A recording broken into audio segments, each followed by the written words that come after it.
കോതമംഗലം കീരമ്പാറ പഞ്ചായത്തിൽ കഠിന ദുരിതത്തിലായി 4 അംഗ കുടുംബം. വീട്ടിലെ 3 പേർ രോഗാവസ്ഥയിൽ നട്ടം തിരിയുകയാണ്. അതിനിടെ പണി പൂർത്തിയാകാത്ത വീട് ജപ്തി ഭീഷണിയിലുമായി. സുമനസ്സുകൾ സഹായം നൽകുമെന്ന പ്രതീക്ഷയിലാണ് ഈ കുടുംബം.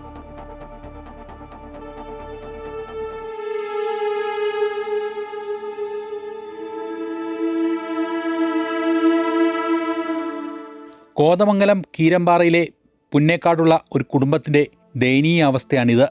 കുടുംബത്തിന് താങ്ങാവേണ്ടവർ കിടപ്പ് രോഗികളായി മാറിയിരിക്കുകയാണിവിടെ. കീരമ്പാറ പഞ്ചായത്ത് 3-ാം വാർഡിൽ താമസിക്കുന്ന പുന്നേക്കാട് സ്വദേശി മംഗളത്ത് സജി കുര്യാക്കോസ്, ഭാര്യ മിനി ചാക്കോ, ഇവരുടെ 2 പെൺമക്കൾ എന്നിവരടങ്ങുന്ന കുടുംബത്തിനാണ് ഈ ദുരവസ്ഥ വന്നുചേർന്നിരിക്കുന്നത്.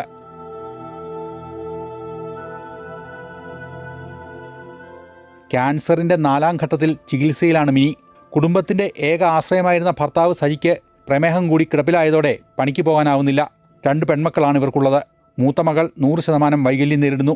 രണ്ടാമത്തെ മകൾ 10ാം ക്ലാസ്സിൽ പഠിക്കുന്നു. അവരുടെ ഭാവിയും ഇപ്പോൾ അനിശ്ചിതത്വത്തിലായിരിക്കുകയാണ്.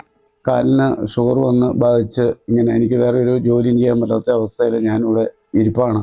എൻ്റെ ഭാര്യയ്ക്ക് അർബുദം ബാധിച്ച് ഓപ്പറേഷൻ എത്രയും പെട്ടെന്ന് ചെയ്യണമെന്നാണ് ഡോക്ടർ പറഞ്ഞിരിക്കുന്നത്. എൻ്റെ മൂത്ത കൊച്ചിന് ജന്മനാൽ 100% വികലാംഗിയാണ്. അതിൻ്റെ കാര്യങ്ങളും ചികിത്സാ കാര്യങ്ങളൊക്കെ നോക്കണം.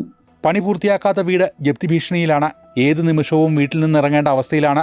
ക്യാൻസറിനോട് പോരാടുന്ന മിനിയുടെ ശസ്ത്രക്രിയയ്ക്ക് ആവശ്യമായ 7 ലക്ഷത്തിനടുത്ത് രൂപ കണ്ടെത്താൻ കഴിയുന്നില്ല. ഒരു മാസം മരുന്നുകൾക്ക് 6000 രൂപ ചിലവാകുമ്പോഴാണ് ബാങ്കിൻ്റെ ജപ്തി ഭീഷണിയും. ബാങ്കിൽ അതിൻ്റെ പലിശയും മുതലും ഗഡുക്കളായി അടയ്ക്കാൻ സാധിച്ചില്ല. ഞങ്ങളെ കൊണ്ട് ഒരു കഴിവുമില്ല. എത്രയും പെട്ടെന്ന് ഇന്നലെ വരെ ഞങ്ങൾ വിളിച്ചു, ബാങ്കിൽ നിന്ന് ഭീഷണിപ്പെടുത്തി. എത്രയും പെട്ടെന്ന് പൈസ അടച്ചില്ലെങ്കിൽ ഞങ്ങൾ പറഞ്ഞതിന് മുമ്പ് ഇറങ്ങിക്കോളും എന്നാണ് പറഞ്ഞേക്കണം.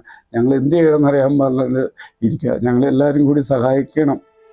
ഈ കുടുംബത്തിന് സർക്കാരിൻ്റെ കരുതലും സമൂഹത്തിൻ്റെ കരുണയും ആവശ്യമാണ്. ആ പ്രതീക്ഷയിലാണ് കുടുംബം. അമൃത ന്യൂസ്, കൊച്ചി.